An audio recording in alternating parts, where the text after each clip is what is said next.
పాకిస్తాన్ ఏదైనా చేస్తే ఖచ్చితంగా అది కూడా వార్తకిస్తాం. అయితే చాలా ఖచ్చితంగా ఇంకొకటి కూడా చెప్తున్నాను.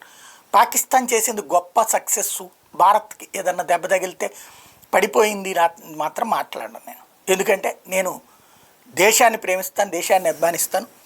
మనం దెబ్బ కొట్టినప్పుడు మనకి చిన్న దెబ్బ తగులుతుంది. చిన్న దెబ్బ తగిలిందని చెప్పేసి అయ్యయ్యో మనోడికి చేత కాలేదని చెప్పను. కానీ పాకిస్తాన్కి చేత కాదన్నటువంటి విషయం స్పష్టంగా తెలుసు కాబట్టి అదే మాట్లాడుతున్నాను. ఇది పక్కన పెడితే పాకిస్తాన్ ఏ క్షణంలో ఏమైనా చేయొచ్చు. ఎందుకంటే ఒక రోగ్ కంట్రీ, దానికి ఏం చేయాలో తెలియట్లేదు.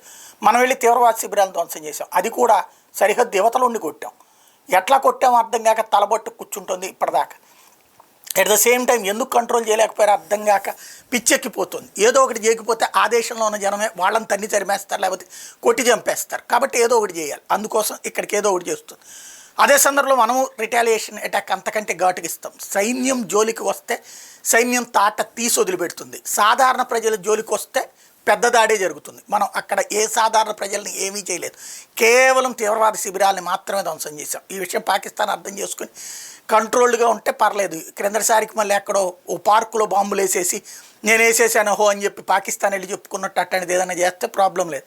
అలా కాకుండా అంతకు మించి ఏదన్నా సాహసం చేస్తే ఆ తర్వాత పాకిస్తాన్ మ్యాప్లో అక్కడక్కడ కొన్ని ప్రాంతాలు లేకుండా పోతాయి.